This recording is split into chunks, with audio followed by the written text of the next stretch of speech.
Greetings.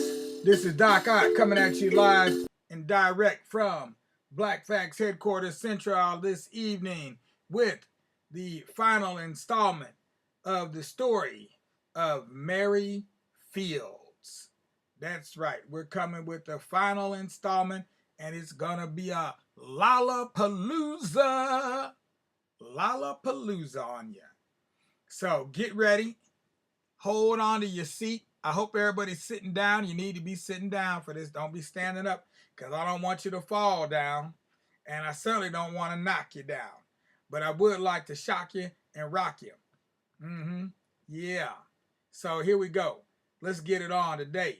First and foremost, you know what to do. Go ahead and give us a like if you're watching on Facebook. If you're on the tube, go ahead and give us a big thumbs up. And then first and foremost, last but not least, rather, go ahead and tell all your friends, your family, your enemies, and make them into some frenemies. That's what you need to do, because it's going to help you, and it might even help me, and then we won't have to flee, because we will be on point every day, all the time, day and night. Proverb today is from Guinea. To have two eyes is cause for pride, but to have one eye is better than to have none. To have two eyes is cause for pride, but to have one eye is better than to have none. So just keep that in mind. Better to have some than to have none. I think that's Lauren Hill. That's like a Lauren Hill song, sound like. All right. And that was a proverb I said already from Guinea, right? If you were paying attention. Proverb from Guinea. Moving on to Mary Stagecoach Fields. We're going to finish up her story. If you did not catch her story today on the INSP channel, go ahead and check it out if you can get it on your system. We're on Spectrum, and we can get INSP. So go ahead and check out Mary Fields today. It was on earlier today at 5:30 in the afternoon.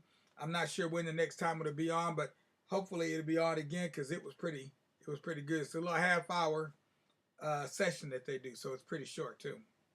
Let me get my glasses on here so I can do the needful and get a little bit readful up in here.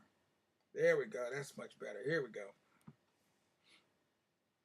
All right, now, while she was en route one day, a pack of wolves frightened the horses, and the stagecoach overturned. Mary held vigil all night long, keeping the hungry wolves at bay with her pistol and her shotgun.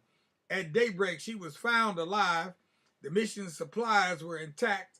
Unconventional as she was, Mary obviously took her sworn oath to protect the U.S. mail very seriously.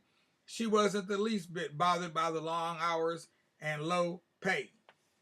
Mary suffered just one accident in all her years. She was thrown from the stagecoach. The Ursuline nuns nursed her back to health and also encouraged her return to the faith. Mary agreed and attended the high mass the next day in celebration of coming to church again. She wore a beautiful blue dress and a white veil fashioned for her by the nuns for the special occasion. In 1903, Mother Amadeus left Montana for Alaska to continue her missionary work. She bid a fond farewell to her dear friend Mary Fields, who was not only too advanced in age to accompany her, but too old even to continue the arduous mail route.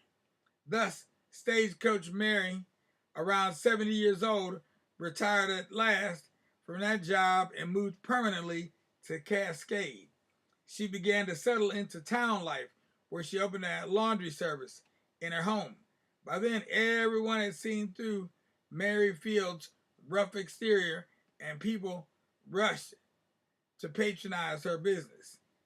The The generosity she known in connection with her failed restaurants was well known. Now people stepped up to assist her. R.B. Glover, the owner of the Cascade Hotel, provided free meals for her. Even when he leased the hotel to Kirk Huntley in 1910, it was with the condition that the meals her would still be provided to the aging Mary Fields. In 1912, when Mary was 80, her home was ravaged by a fire.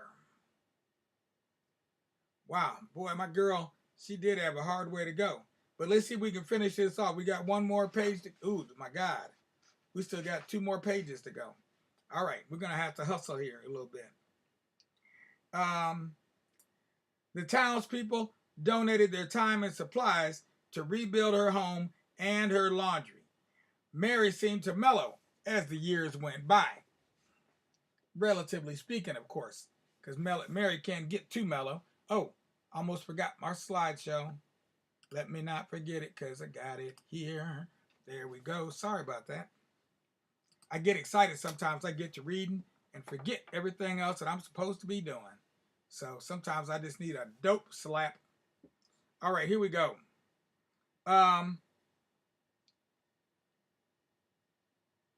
Mary suffered just one accident in all her years. She was thrown from the stagecoach. The Ursuline sisters nursed her back to health and encouraged her to return to the faith. She agreed and attended the High Mass the next day in celebration of coming to church again.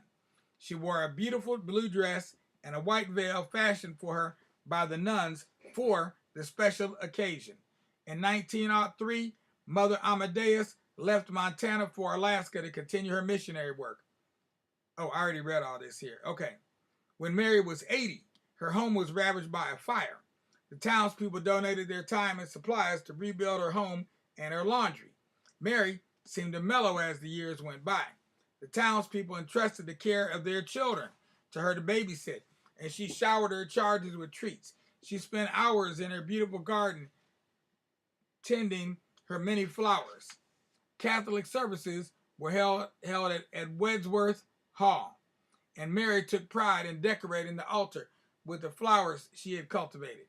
She became an avid fan of the town's baseball team and even became their mascot.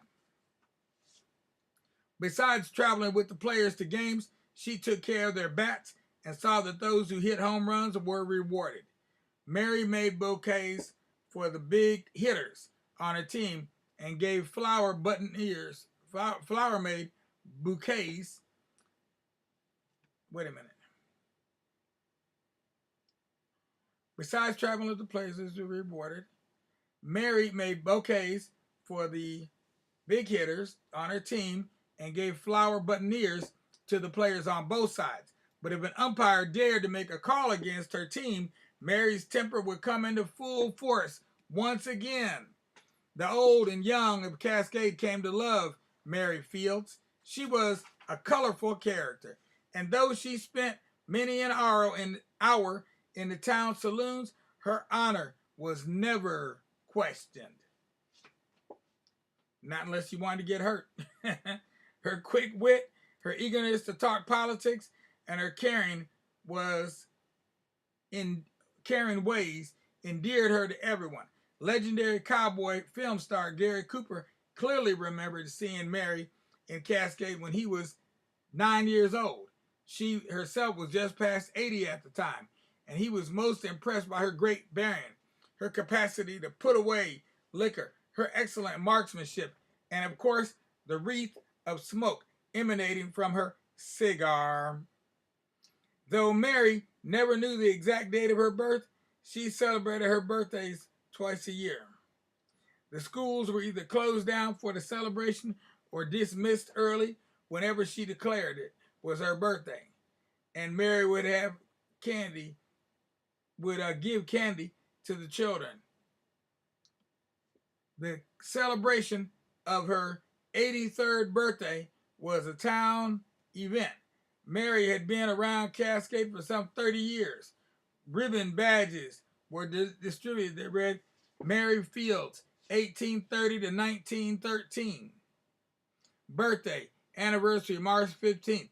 And a good time was had by all. European Giles, who took great pride in always holding her own,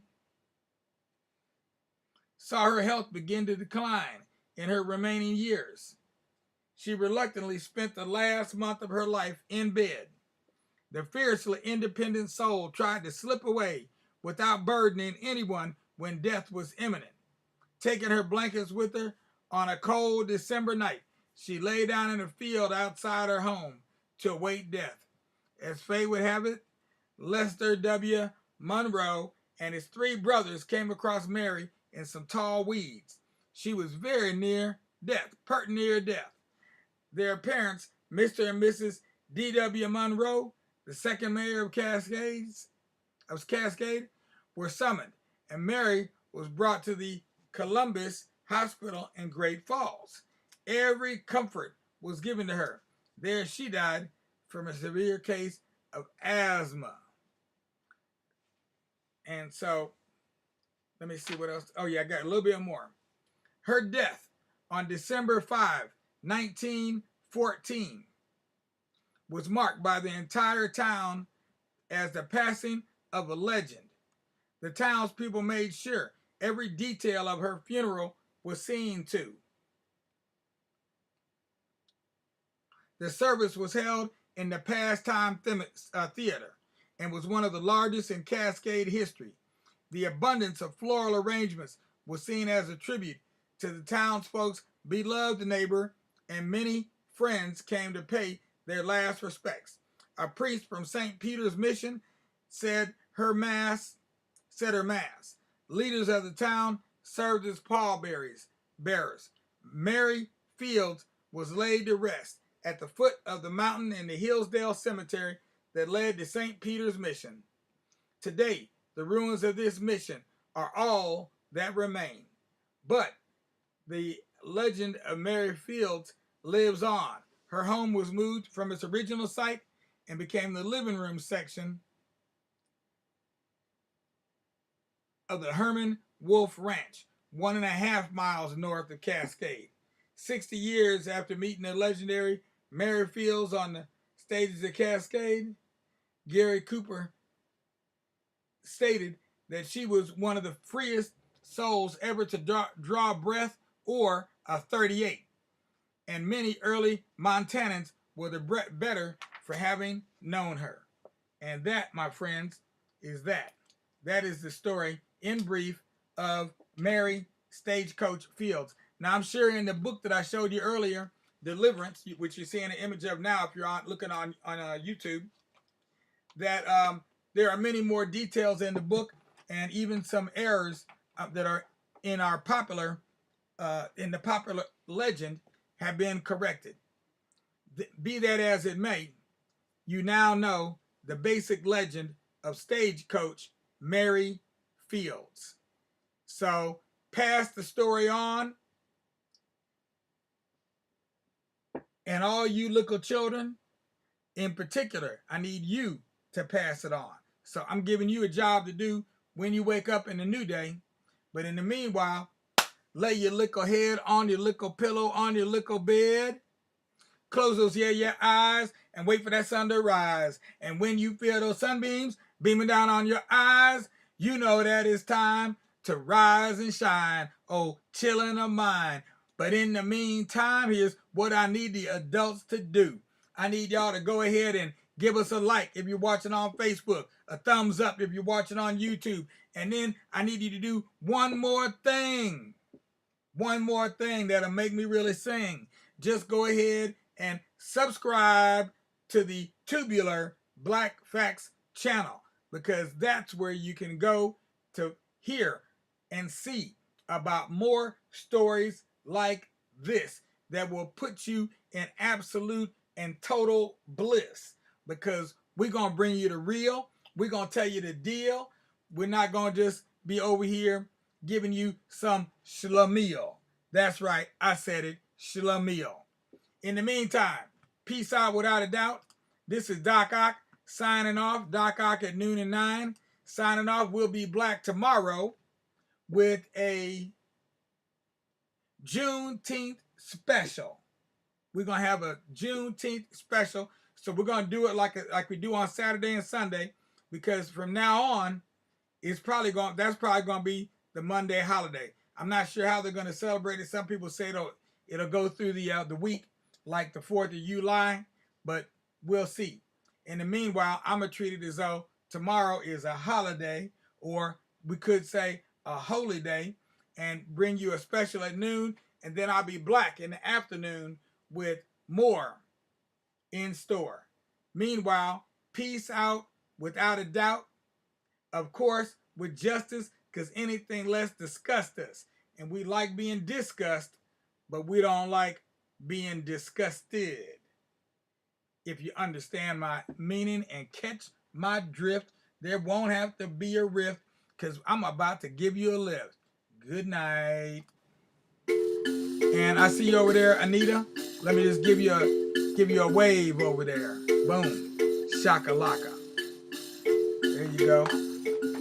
As we go into our extra. Gotta give you a little extra.